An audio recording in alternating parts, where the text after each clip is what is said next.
Hey y'all, Cherie here. Thank y'all so much for coming back. I really do appreciate it. Now look, Married at First Sight dropped episodes 19 and 20 today, so I'm in here hot off the press, ready to give y'all a little recap. And I'm not gonna make it a hour recap, a 2 hour recap. It's gonna be under a half hour. I promise y'all. And I'm gonna give y'all pretty much everything that happened on these last two episodes of Married at First Sight season 20.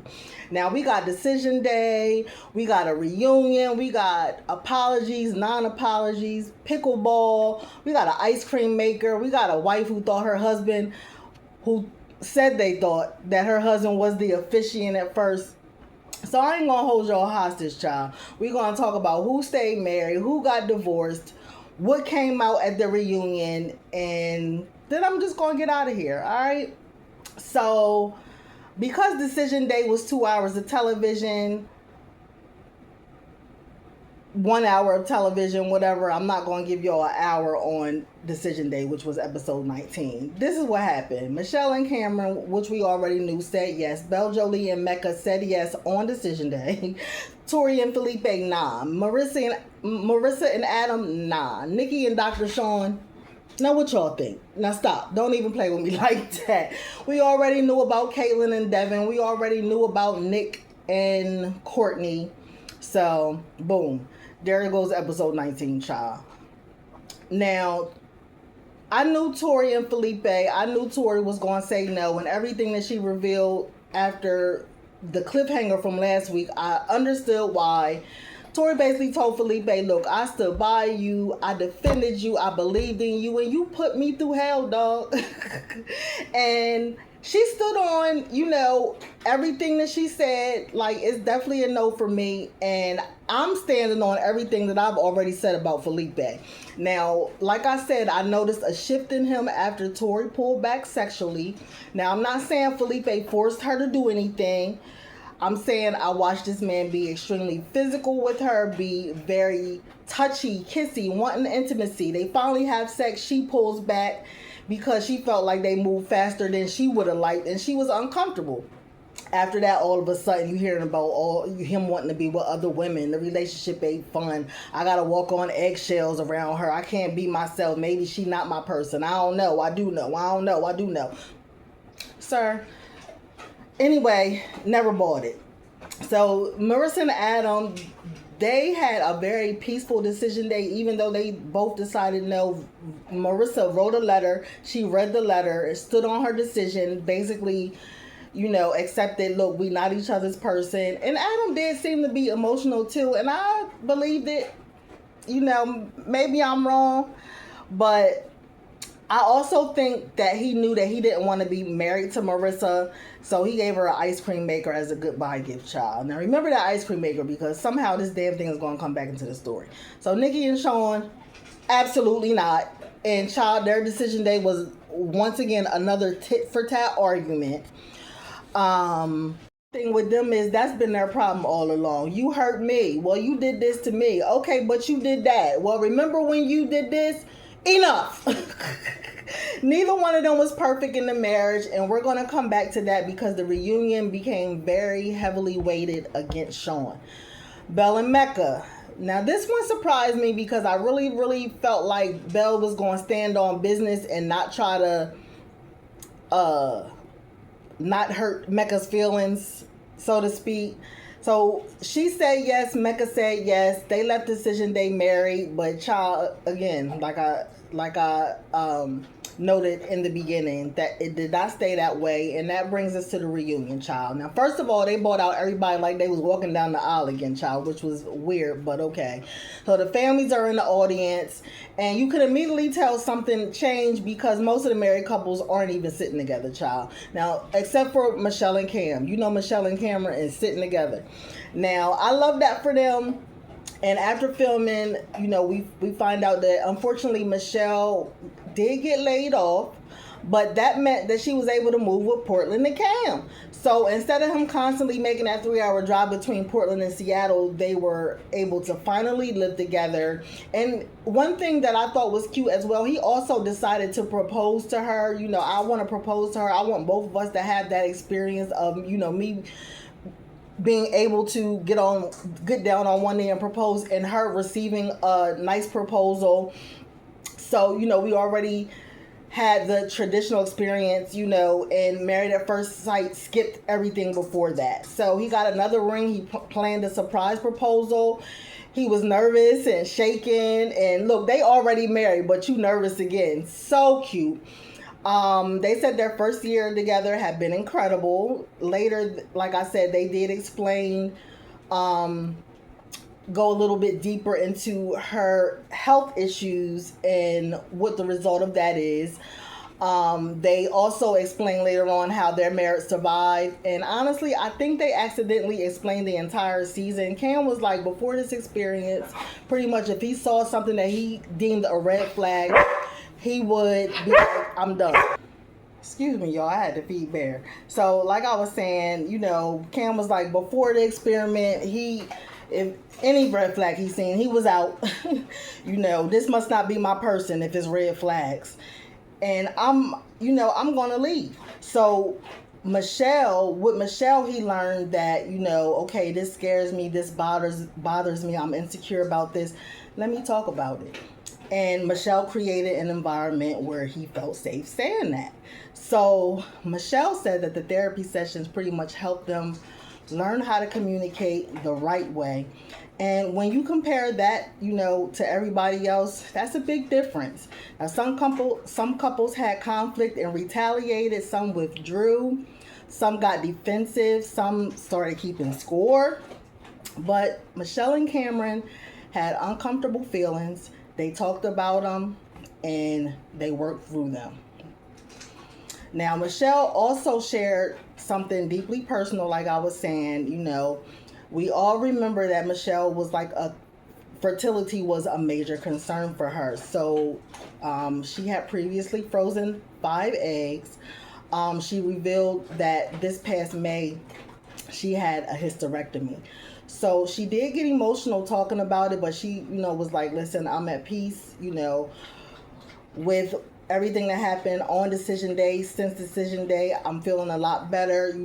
Cam and I have talked about, surrogacy, adoption. So we are willing and will explore other options.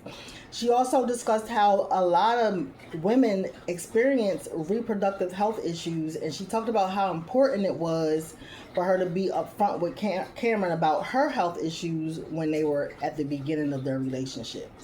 So, child, we got the bell. Jolie and Mecca, because they did not stay married. Remember, they said yes on decision day, but didn't stay married. And Belle says after those cameras went away, something clicked in her. She realized, look, I spent this entire experience disregarding my own feelings to protect somebody else's. And now that she went and watched everything back, I feel like she found her voice. But remember, I've been fooled before. But she actually sat there all throughout the reunion and stood on her 10. Now, she addressed all the disrespectful comments that Mecca said.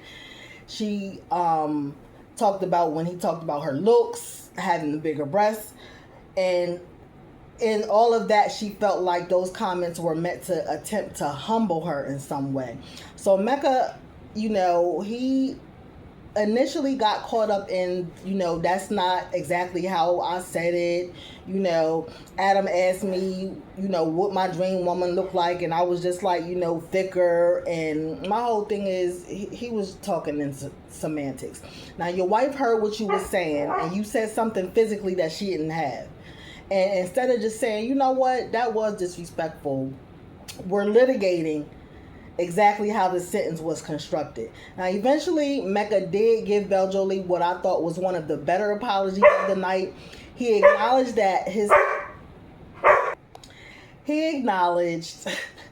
excuse me, you already know is Bear.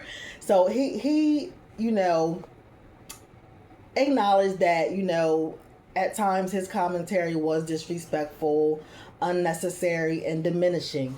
He acknowledged that if humbling her was what she got from that, that was not his intention. And he acknowledged how his behavior made her feel. And he told Belle, look, I failed you as a man. I failed you as a human. I failed you as a husband. So he said all of that.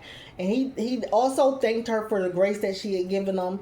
And he just, continued to apologize. Everybody clapped. Belle didn't. But, child, he said it. So, Tori and Felipe, like I said, still divorced. And this reunion made me understand Tori a little bit more. Felipe tried to explain that eventually the marriage stopped being fun. And he felt like he was walking on eggshells. But the cast was basically like, what? Couldn't you be around Tori?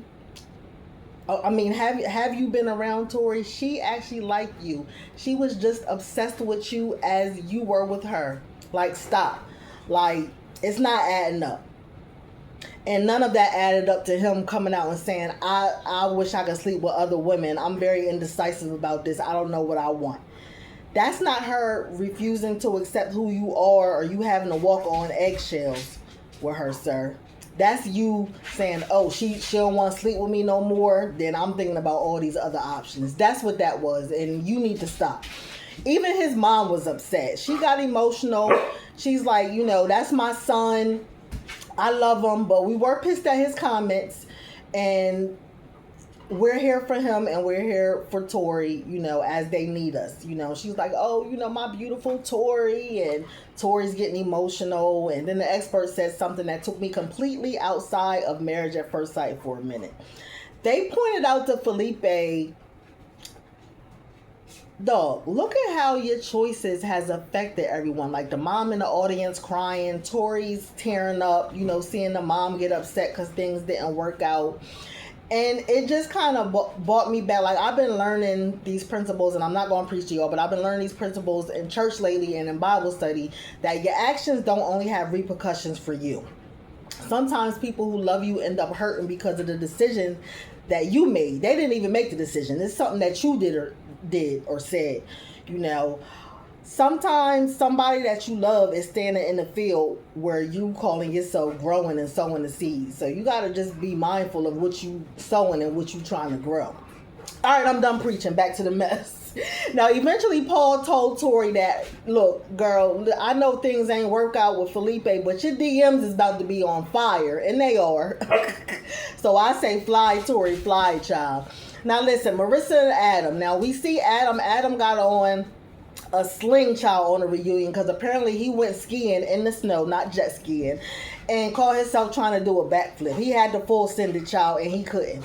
So then we finally get the truth about the daggone cabin. And now remember, Marissa was like, oh yeah, I'm gonna move out of my crib, which her crib was very nice.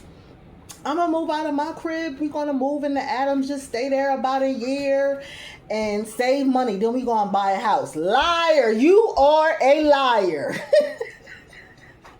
So she finally admits, like, look, I lied to the cameras. I saw the tarp on the roof. I saw the porch falling apart. I saw the shower that you can't even stand in. And my biggest question was, oh, you had a question too, Bear? Oh.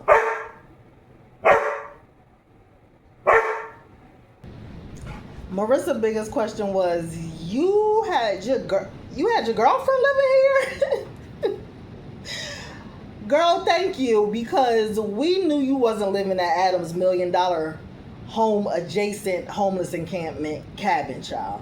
So then came the great pickleball defense. Now, Adam is like, one of their major incompatibilities was the physical activity. He wants somebody who can work out for hours, run for hours, jet ski for hours, pickleball for hours, join leagues. He wanted more than what Marissa was willing to offer. So Brunson finally was like, all right, though, I done heard enough of pickleball. Marissa was like, look, I don't hate pickleball, but like one time this man had me playing pickleball for hours and I just had like a little snack. And he was like, yeah, you were 10 minutes in. And she was like, yeah, because you gave me like a little dollop of quinoa, some lettuce, and some sauce that was just laying in the refrigerator. Like, what are you talking about, Adam? Like, yeah, my blood sugar was low, dog. Feed your wife before the Olympics, Adam. And then Marissa started bringing some crazy receipts that were like, oh shoot, oh yeah, Adam. Marissa was like, look, the day of decision day when we both said no, he gave me the little ice cream maker and all of that, I found out that he texted a girl, he's DMing another woman that same day. that Wednesday, he hit me and talking about he missing me. And we should hang out and, you know, let's use the ice cream maker. So they get together. They use the ice cream maker. They hanging out. They finished watching whatever show, you know, they was watching together. And according to Marissa, Adam was like, yeah, like, you know, I want to stay friends, but like, you know, what's really good, you know, I'm trying to keep fucking. Like, stop. Like, come on, baby. And Marissa's like, nah, dog, it's not that kind of party. Like, she was like, I was a foot apart from him on the couch. Period, Marissa, period. So they end up supposedly about to go to the same Halloween. She knew she was going to see him again because they were invited to the same Halloween party. She went to a pregame before the Halloween party. Soon as she got there, another female was approaching her like, yeah, you know, me and Adam be messaging. What are the chances? So later on, he ends up inviting Marissa again to another apology dinner. Just let me take you out to dinner. She waiting outside. This man walks up, big ass hickey on his neck, like, what? Come on, you ready for dinner? So they having dinner. Apparently, she finally mentions the hickey. And she's like, he instantly reached for his neck and was like, oh, shoot, that's like 2 weeks old, like, at the reunion. Adam like, I don't even remember having no hickey. Sir, just please, leave us alone. So after that, Marissa ended up dropping a bomb, like as if that wasn't enough. Because Felipe was like, look, Adam is my boy. I ain't know none of this was going on, like after decision day. You know what I'm saying? But Adam was my boy. This Felipe talking. Adam was my boy. Adam is my boy. This, and that. Marissa was like, oh, did he tell you that he DM'd Tori on Hinge? That your boy? Did he tell you that? So everybody like, oh shoot. Adam was like, oh no, I was just saying hi. It was innocent. Like I'm friends with Felipe on there. Sir, you was just saying hi to Felipe's ex on a dating app. Just saying hi. You wasn't. They looked at Tori and was like, well, Tori, what you did? What you say? Tori was like, man, I deleted that shit. Queen. So now, at the end of when they cover every couple or whatever, they're like, okay, you know, are y'all dating anybody now? What's going on in y'all lives now? Adam got a girlfriend, Lizzie in the damn audience. And they asking Lizzie, like, you know, how'd y'all meet, this and that. They met in Amsterdam. Now, supposedly right now, she's like, right now we've been together for 3 months. And just like Marissa said, he brought Lizzie to the reunion because she came to the reunion and defended Adam as, you know, this man is sweet. He's nothing like what everybody's describing, you know. Y'all production that did a really good job making Adam and Marissa's relationship look real. And Brunson was like, it was real. You know, yeah, we have production involved. It's a television show, but this was a real experiment. These were real experiences. Our counseling of them was real. You know, and Courtney was like, wait, so their relationship wasn't real, Lizzie? That's what you saying, homegirl? So like I said, yeah, Brunson corrected that real quick, you know, and, you know, it's an experiment. The participants took it seriously. The experts took it seriously. And all Lizzie could say was like, oh, okay, yeah, that's fair. Girl, smart answer, because they was about to rip you apart. Now, like I said, Marissa thought, and Lizzie proved it, Marissa thought Adam brought her there just to make him look like a good guy because he knew he was going to be in hot water. And baby, she was in that audience advocating for Adam, okay? But she called herself fulfilling the assignment and didn't. So now, child, Courtney and Nick. And y'all know how I feel about Courtney. So Courtney and Nick, Courtney was like, Nick was everything that I asked for on paper, you know, but I'm an alpha and I believe that he allowed me to just be, you know, push him over. He was too much of a pushover. Now, that's exactly a part of my problem with her, because you can't bulldoze somebody and then complain, like, why won't you stand up to me? Like, why you let me do you like this? Like, what? And Nick is like, you know, when I did try to be vulnerable and stand up for myself, and I'm like, you know, I could use more compliments, you know, I don't feel heard, you know, you cutting me off, you know, you and yelling at me, why are you not opening up? when I just opened up 30 seconds ago. And Felipe is like, who think Courtney was rude to Nick, child? Excuse me. All the men raised their hands, child. Every man on the stage raised their hand. And then we learned that the experts had once considered matching Adam and Courtney and Nick and Marissa instead. And Adam was like, negative. That would be a negative. He was like, I would have left in a week because Courtney was consistently rude and mean to Nick, and Nick tolerated that way more and way further than I would have. I would have been out in a week. Now, Adam was very aggressive delivering that, like, nah, never. I would have never been with Courtney. And everybody picked up on his aggression, like, oh, you real aggressive. Like, could he have been nicer? Yeah, he could have said it more nice. You know what I'm saying? But now Courtney, she crying, and y'all know how I feel about certain women's tears. Like, certain women's tears is just nothing. It means nothing to me. You're just trying to get pity because you're a certain woman. So because we watched this woman speak harshly to him repeatedly, Paul is like, look, you seem to be able to dish it, Courtney, but you sitting here boo-hoo and you apparently can't take it. Why is it penetrating when you could dish it so much? And Courtney's like, she knows that she's not a mean person, and she's apologizing, for how Nick felt. And, she's like, hopefully having watched it back, I gained some perspective, whatever, child. She also has her boyfriend her new man sitting in the audience. He didn't speak, but you see him sitting there. He looks younger than her. And I'll just leave it at that. Now, Devin threw that green suit back on that he had from the wedding. He had to shave the top of his head like everybody been complaining about. And he's like, yeah, I only wore it that one day. So, yeah, I'm just going to bring everything full circle. So, Caitlyn says her big emotional... and we know what happened with these guys. So, they start talking about, well, what happened and why did it happen. So, Caitlyn starts explaining, her big emotional shift happened when he bought the gym argument to the honeymoon.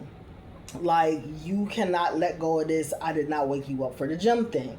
And she wanted them to handle conflict privately, and she felt like they kept fighting over juvenile things and everybody kind of knew their business.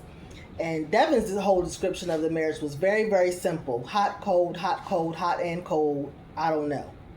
So every time he thought they were making progress, one argument sent them back to ground zero. And the experts were like, they actually believe that Devin and Caitlyn, if they met outside this experiment, they might have had time to build a rapport without all the pressure of the cameras. And, it was this way when we were on camera versus how it was when we were off camera. And I can see that because, she seemed to really, really like him outwardly. But, with every argument, with every conversation, she just started doing a 180. So what I will say is neither one of them seems to hate each other. Devin is currently single. Caitlyn talking about she is in love. Her new boyfriend couldn't attend because he was at his best friend's wedding. But she's like, that's the best man I ever found. So good for her. And good for Devin for remaining single and trying to, I guess work things out in his head, get whatever therapy he needs. He didn't say what he was doing. But I did also see a lot of outside noise on Devin, that Devin's really a fuckboy and he's not really the person that he's perceived to be on camera or portraying himself as on camera. And I guess soon we'll see. But from my perspective, he seems like a good guy, especially to be his age. He seems to be very emotionally mature and he seems to know what he wants. And I'll just leave it at that because after today, we're going to start seeing a lot because they've had to keep quiet because it was still being shown on television. So the show's over now. They done had the reunion now. So we're about to start seeing them on podcasts. We're about to see the brand deals. Their follower count on social media has probably already grown. So we're about to start seeing people come out the woodworks and talk about what kind of person they are, whatever. We already seen one of the Miss I think it was the first Miss Detroit or something come out, talk about her and Sean's relationship of over 20 years ago, and the fact that she didn't even remember. The interview I watched on that was like, girl, I guess you just wanted to say, yes, he wasn't lying, he did date me, but I really don't remember nothing else. It was 20 years ago. I ain't got nothing bad to say about the man. Everybody thought it was going to be this scandalous interview, girl, but she brought nothing to the table. So finally, we get to Nikki and Dr. Sean, and Child Brunson is like, his wife's group chat has been blowing up about them two, because the first question is, girl, you ain't know that was your husband when you walked down that aisle and met him face to face. Now, Nikki. And she's like, no, I thought it was the officiant. Everything that I told y'all that I wanted was not in the man that was standing before me. Production told me that, they were going to combine our preferences for the ceremony. So I asked for a female officiant. I figured he might have asked for a male officiant, and that's who that was. So she sees a woman standing there. She sees Sean standing there, like I said, and she's like, oh, my brain is like, that must be my officiant. So where is my husband? So according to her, she genuinely thought that her husband hadn't walked out yet, because Sean looked nothing like what she had expected and what she described to the experts that she wanted. I can't. But things got serious very, very quickly, because Nikki finally says outright, no, I wasn't physically attracted to Sean. I did try to prioritize qualities beyond appearance, like integrity, compassion, kindness. And she says with that, the attraction and respect did grow somewhat. But then she also tells Sean that she ultimately didn't think that those character traits were his strengths either. Whew. Sean goes into explaining that he introduced Nikki to several family members on camera. Well, he thought on camera. They didn't air it, but, off of camera. And he felt that Nikki never integrated him into his family, and it hurt him. And Nikki's like, I didn't, because I didn't feel psychologically safe enough with you, particularly when it came to meeting my mom. Then we see Nikki's mama in the audience, and mama's talking to Sean. She's like, if I would have met you and had the opportunity to talk to you, I probably, because the experts asked her, what would you have said to him?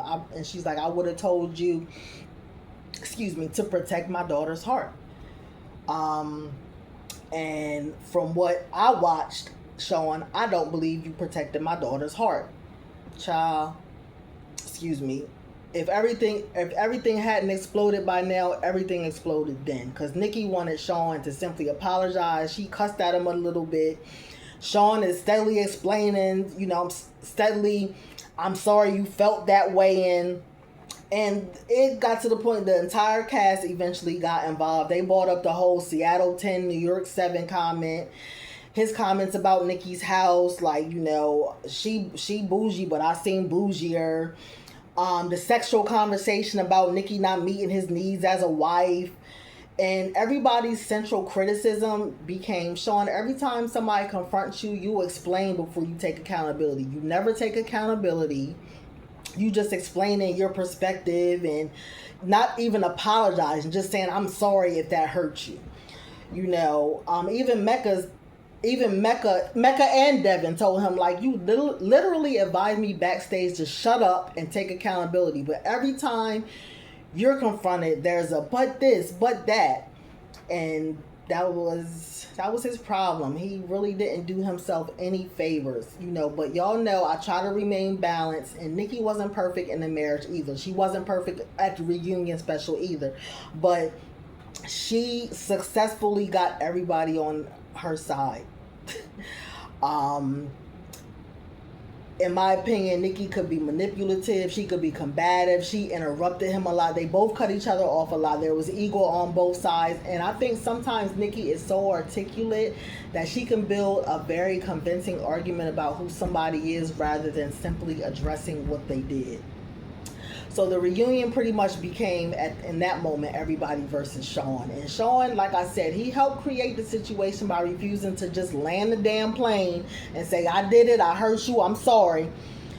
But I'm not rewriting the entire season and pretending that Nikki was an innocent angel either. Their marriage was, you hurt me, I hurt you, you defend yourself, I defend myself, everybody gets hurt.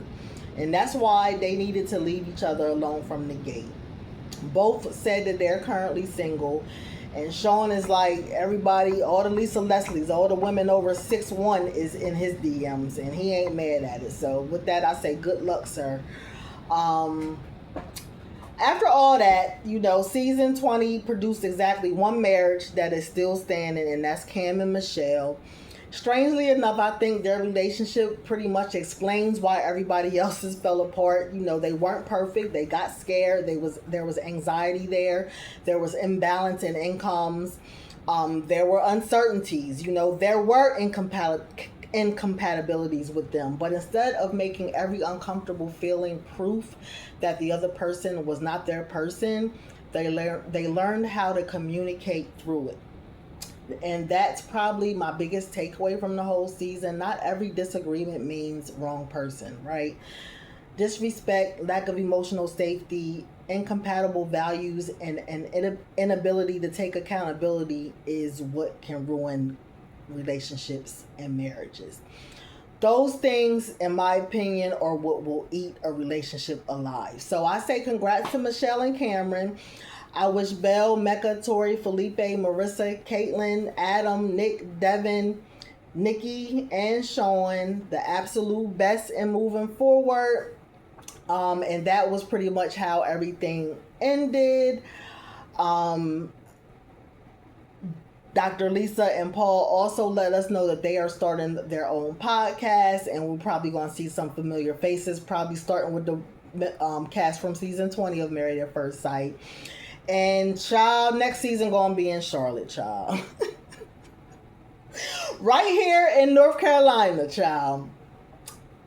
Don't do it. Don't make me recap Charlotte. Don't make me do Charlotte Married at First Sight. Don't let me get invested in these people's lives, because I already know what's going to happen. I'm going to say I'm not doing it, and then episode 1 going to come on. I'm going to watch somebody walk down that aisle, and I'm going to be like, all right, I got to do it. I got to recap it. Even if it's 7 of y'all watching. Look, we got it in common. We going to come here and talk about it, okay? But I do appreciate y'all for watching me. And look, I did 2 hours and under 30 minutes. So give y'all the rest of y'all day back. And thank y'all again for coming by. And I'll see y'all next season of Married at First Sight, y'all.